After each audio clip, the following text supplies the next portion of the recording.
Bonjour et bienvenue. Voici notre tour d'horizon économique, géopolitique et boursier. Nous sommes le mercredi 4 avril pour comprendre comment tourne la planète finance. C'est sur la bourse au quotidien et nulle part ailleurs. Et l'épisode du jour s'intitulera « On ne rattrape pas un couteau chinois qui tombe, taxé à 25%. » Oui, la guéguerre commerciale sino-américaine, vient de franchir une nouvelle étape. Cette fois-ci, ce sont les Chinois qui mettent à exécution leur menace de taxer pour récupérer l'équivalent de 50 milliards de dollars sur des importations de produits américains.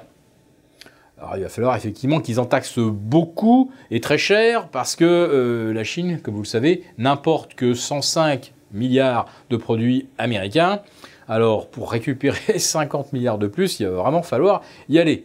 Et effectivement, ce sera 25% de taxes sur tous les produits américains, et y compris les produits agricoles, notamment par exemple l'orge, le soja.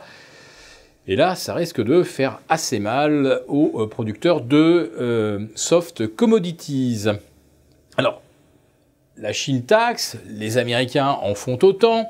Ils ont par exemple décidé de taxer 1230 produits chinois. Alors pour l'anecdote, sachez que sur ce total, il y en a à peu près 20% qui ne sont pas du tout importés aux États-Unis. Donc ce sont des taxes théoriques. Par contre, les Américains vont taxer à peu près tout et n'importe quoi.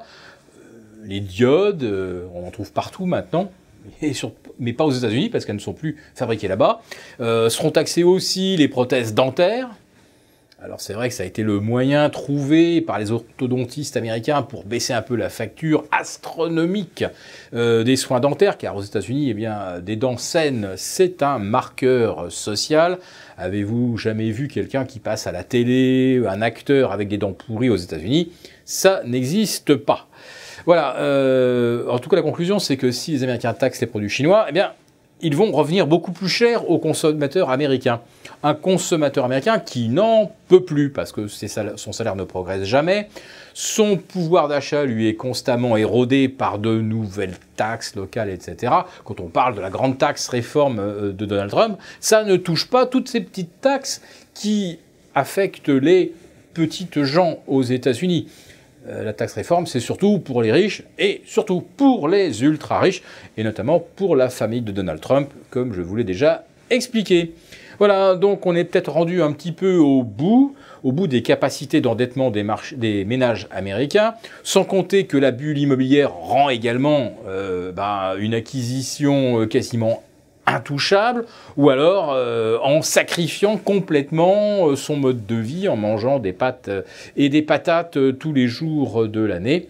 Et ça, les Américains ne savent pas faire. Alors, si 1200 produits provenant de Chine sont taxés, ça sera toujours ça en moins de pouvoir d'achat pour les Américains. Et la croissance américaine, elle en dépend.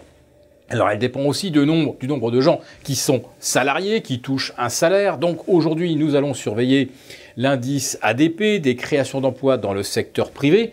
Rappelez-vous de ce mois de février miracle, 28 jours seulement et plus de 300 000 créations d'emplois. D'où sont-elles sorties? Pourquoi? On en saura peut-être plus avec le correctif sur le mois précédent. Et puis on va voir si la tendance se poursuit au mois de mars. Néanmoins, il y a quelque chose que je n'arrive toujours pas à comprendre. Si un de nos auditeurs a une explication, je suis preneur. Pourquoi y a-t-il toujours plus, d'après les statistiques, de personnes salariées aux États-Unis? Et pourquoi la masse salariale, c'est-à-dire la masse des revenus distribués, n'augmente-t-elle pas? Bizarre ou pas?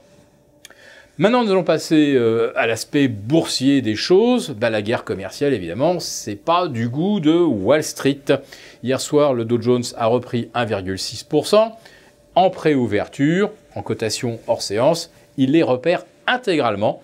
Quant au Nasdaq, on pourrait le voir perdre entre 1,5% et 2%, parce que des produits technologiques américains taxés par la Chine, là, il va y en avoir une sacrée liste. Ça ne va pas faire plaisir, naturellement.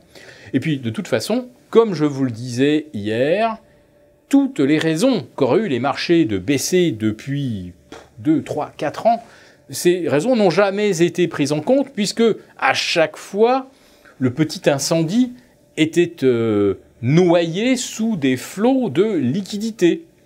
Et ces flots de liquidités sont en train de disparaître.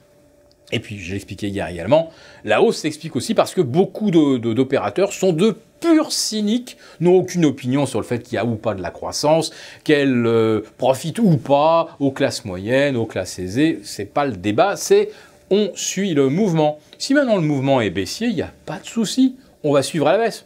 C'est d'ailleurs, nous aussi, un peu notre stratégie.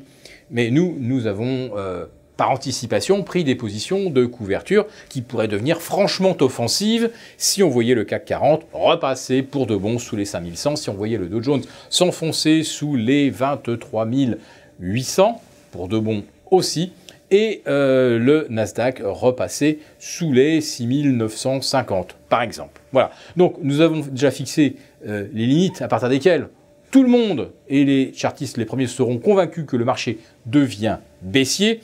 Donc ce n'est effectivement pas le moment de rattraper le couteau qui tombe, le couteau chinois taxé ou pas à 25%. En tout cas, on peut dire que là, maintenant, l'ambiance des marchés, elle est bien plombée à 25%.